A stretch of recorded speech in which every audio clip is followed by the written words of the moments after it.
Ассаляму алейкум қыздар. Бүгінгі тақырып өте актуалды тақырып болып табылады. Бай болғың келсе, қарыздан қалай құтыламын? Осы екі тақырыпты бір слайд қылып жасадым, бірақ бұл слайдтың екінші бөлімі де болады. Сондықтан осы видеоны да келесі видеода барынша жақындарыңызға таратыңыздар. Әркім өзінің проблемасының шешімін тапсын, иншалла. Қарыз деген не? Жалпы қарыз ол Алладан берілген сынақ. Ал сынақ бізге не үшін беріледі? Бұл ситуацияның шешімі қандай? Қарыздан құтылу үшін сізге ризық керек. Ал ризықтың иесі кім? Күллі әлемдердің Раббысы, ризық иесі ол Алла. Қыздар, алдыңғы тақырыпқа оралатын болсам, қарыз сынақ дедім, иә? Оны барлығымыз білеміз. Ал сынақ адам баласы үшін жалпы не себепті беріледі? Көбінесе бүгінгі таңда біздегі қалыптасқан ой, Алла мені жазалап жатыр, бұрынғы күнәларым үшін маған сынақ беріп жатыр, сол үшін мені сынап жатыр деп ойлап жүреміз. Бірақ көбінесе шын мәнінде Аллах тағала бізге сынақты біздің жаңа бір деңгейге өсуіміз үшін, осы бір деңгейден келесі деңгейге, яғни бір этаптан екінші этапқа, бір уровеньнен екінші уровеньге өсу үшін сынақ беріледі екен. Сонда негізгі сынақ өсу үшін беріледі деген түсінікпен қарауымыз өте маңызды екен. Ары қарай кеттік. Қарызы бар адам толық бақытты бола алмайды. Қарыз энергияны жейді. Я өздеріңіз де білесіздер, егер сіздердің бүгінгі таңда, бүгінгі күнде, жалпы өмірлеріңізде қарызыңыз болса, сіз көбінесе сол қарызыңыз жайлы ойлап жүресіз. Немесе сіз айлыққа жұмыс жасайсыз, ай сайын 200 мың теңге табыс табасыз, бірақ сол табысыңыздың 100 мың теңгесін қарызға бересіз. Яғни рассрочка, ипотека, кредит, немесе адамдарға деген қарызыңыз. Сол қарыздарға дәл өзіңіздің табысыңыздың жартысын бересіз. Ал қалған жартысы сізге күнделікті өмірде қолданылатын заттарыңызға, тамағыңызға, тұруыңызға, жүруіңізге жетпейді. Қарыз энергияны жеп қояды. Көбінесе сіз сол қарызыңызды ойлап жүріп, сіздің энергияңыз сол қарызды ойлауға кетіп қалады. Бірақ шын мәнінде оның шешіміне сіздің энергияңыз жетпей қалады. Мүмкіндігіңізше қарыз жайлы аз ойлауға тырысыңыз. Әрине айтуға оңай, бірақ шын мәнінде өз-өзіңізбен жұмыс жасаған кезде міндетті түрде сізде сопротивление болады. Біздің миымыз өте қатты қарсыласады.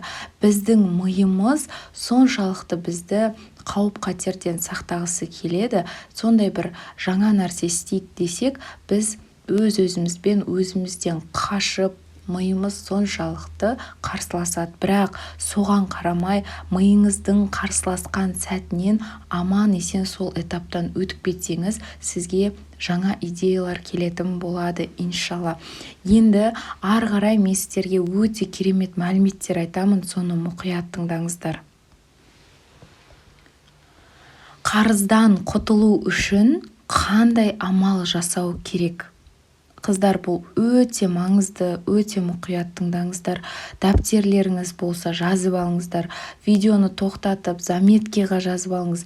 Сылтау іздемеңіз. Қол астыңызда не бар жазатын, міндетті түрде түртіп жазып алыңыз. Немесе скрин жасайсыз ба? Барынша осы мәліметтерді өзіңізге түртіп алыңыз. Бірінші кезекте Аллаға қайту. Ризық иесі Алла екенін саналы түрде түсіну.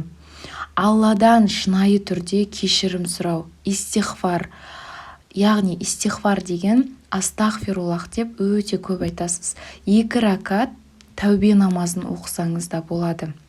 2 ракат тәубе намазы кәдімгі біздің таң намазымыздың 2 ракатындай оқылады. Бірақ ниет еткен кезде, я Аллам, я Раббым, сенен кешірім сұраймын, сенің разылығың үшін 2 ракат тәубе намазын оқуға ниет еттім деп ниет етіп барып 2 ракат тәубе намазын оқисыздар.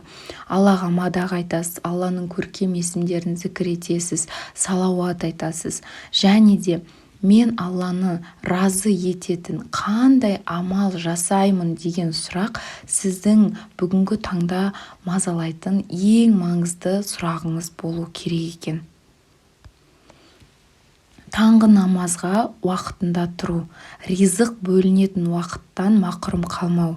Енді қараңыз, таң намазына ерте тұру үшін біз алдын ала кешке амалын жасаймыз. Кешке қандай амал жасаймыз? Мысалы, сіз таңертең тұруыңыз үшін сіз бүгін кешке дәрет аласыз, өзіңізге дем саласыз, және де ерте жатасыз. Ерте жатып, таңертең ерте тұруға ниет етесіз. Таң намазынан кейін өзіңізге дем салыңыз. Аллахқа мадақ айтыңыз, истихфар айтыңыз, дұғаңызды тілеңіз.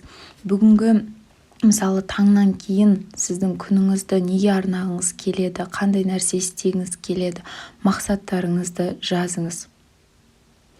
Сағат сатып алсаңыз да уақытты сатып ала алмайсыз. Уақытты барынша Алла разылығын табатындай пайдаланыңыз. Қорқыныш білімсіздіктен. Сондықтан барынша білім алуға тырысыңыз.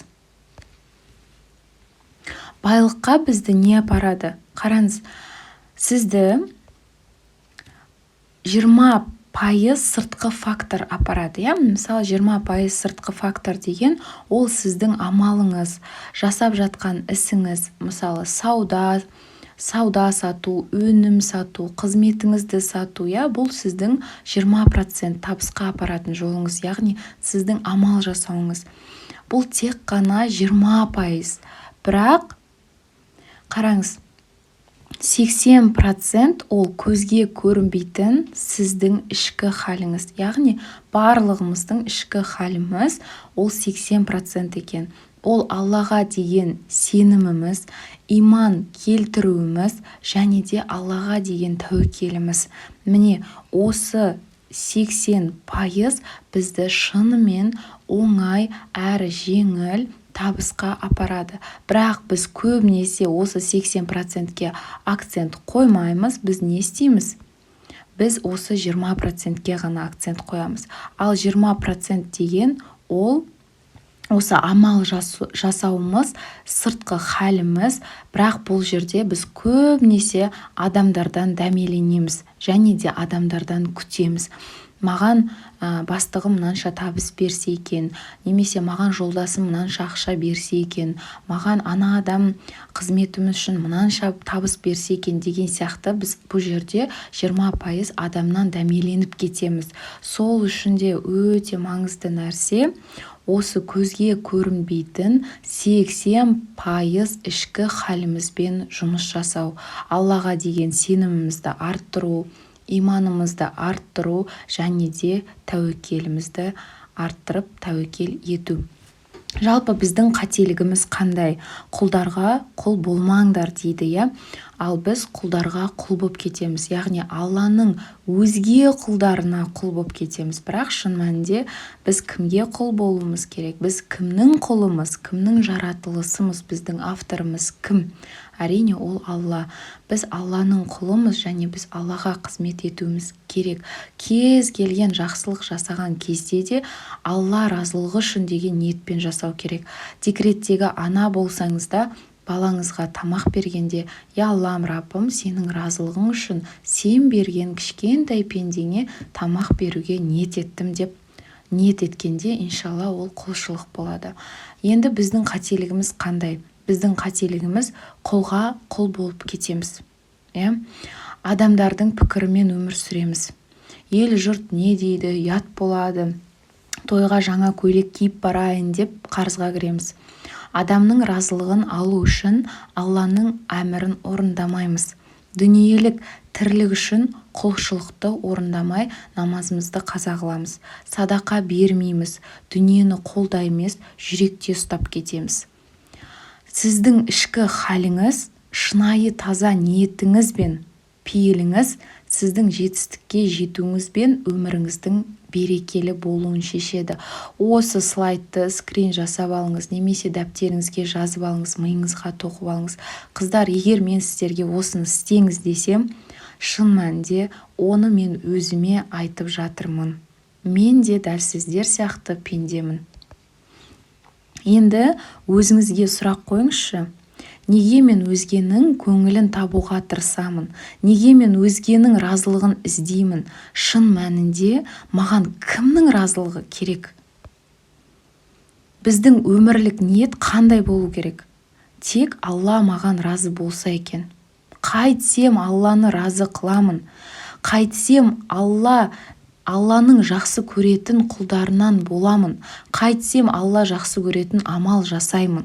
Міне негізгі біздің уайымымыз осы болу керек екен. Бұл біздің 80%, 80% халімізге жатады екен. Жақсылық жасайсыз ба? Енді қараңыз, сіз өзге адамға жақсылық жасайсыз, бірақ сіз одан кейін ол адамның признаниесін күтесіз бе? Рахмет саған, сен сондай кереметсің деген сияқты сөздерін естігіңіз келеді ме? Жақсылық жасамай тұрып ниетіңізді жаңартыңыз. Я Аллам, Раббым, сенің разылығың үшін мен осы нәрсені істеймін. Ол адам маған рахмет айтса да, рахмет айтпаса да, сен маған разы болсаң, маған сол жетеді. Деген сияқты сіздің алдын ала ниетіңіз дұрыс болу керек. Аллахым, сен махаббатпен жаратқан құлдарыңа сенің разылығың үшін көмектесуге ниет еттім. Аллам, Раббым, адамнан рахмет күтпеймін. Адамның жалпы разылығын күтсеңіз, сіздің нәпсіңіз семіреді. Жалпы барлығымыздың нәпсіміз семіреді. Егер біз адамның разылығын күтетін болсақ, біздің нәпсіміз семірген кезде жүрегіміз әлсіреп кетеді. Яғни жүрек әлсіреу деген ол иманның әлсіреуі деген сөз. Күнделікті орындайтын тапсырмалар тізімін өзіңізге жазып алыңыз. Мысалы, сіз максимально 10:00-ге дейін жүруіңіз керек. 10:00-ге дейін барынша жұмысыңызды бітіріп тастауға тырысыңыз. Болмай жатса 11-ге дейін, яғни 23:00-ге дейін. Және де 10-да жатқан адам 4-те, таңғы 5-те ұйқысы қанып қалады. Сол аралықта ояну.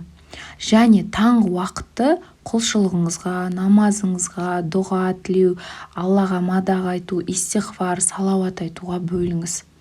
Ең басты өзіңіз үшін маңызды жұмыстарыңызды орындаңыз. Ойыңызды, арман мақсаттарыңызды міндетті түрде қағаз бетіне түсіріңіз. Бүгінгі таңда иманыңызды арттыратын, біліміңізді арттыратын кітап оқыңыз. Енді қараңыздар қыздар, тіршілік тең құлшылық. Бұл дүние тең ақырет. Қашан біз осы екі нәрсені баланста ұстауға тырысқан кезде, Аллах Тағала бүкіл дүниелік ісімізге береке беріп қояды. Біз көбінесе бұл дүниеге және тіршілікке көбінесе акцент қоямыз да, біздің құлшылығымыз бен ақыретіміз минусқа түсіп кетеді. Сонда бізде баланс болмайды. Аллах Тағала қалған біздің шаруаларымызды реттемейді. Өйткені біз құлшылығымыз бен ақыретімізге көңіл бөлмей жатырмыз. Ақыретімізге пайдалы амалдарды орындау, әр ісімізді құлшылыққа айналдыру. Мысалы, айтып тұрмын ғой, сіз декреттегі анасыз, сіз ойлауыңыз мүмкін, мен ешқандай садақа беріп жатқан жоқпын деп. Бірақ қасыңыздағы адамдар, сіздің күйеуіңіз, сіздің ата-енеңіз, сіздің қайын жұртыңыз, сіздің өзіңіздің туған туысыңыз, бала шағаңыз, жақындарыңыз, құрбыларыңыз, жалпы қоғам кім бар? Жай ғана күлімдеп, күлімсіреп қараудың өзі құлшылық болады, егер сіз соған ниеттенсеңіз. Немесе тамақ беруіңіз, тамақ пісіруіңіз, үй жинауыңыз, бала шағаңызға көңіл бөлуіңіз, балалардың киімін жууыңыз, жаюыңыз, бүктеуіңіз, үтіктеуіңіз, соның барлығы құлшылық болады, егер сіз ниеттенсеңіз. Бұл дүниелік істерді де баланста ұстау, дүниені жүректе емес, қолда болуын тілеу. Жалпы бұл видеоның жалғасы болады. Егер сіздер бұл видеоның жалғасын көргілеріңіз келсе, міндетті түрде плюс қоя кетіңіз. Бұл мен үшін өте маңызды. Егер бұл видео актуалды болатын болса, мен міндетті түрде бұл видеоның жалғасын және де ары қарай қандай тапсырмалар орындау керек, соны салатын боламын. Барынша жақындарыңызға таратып бөлісуге тырысыңыз.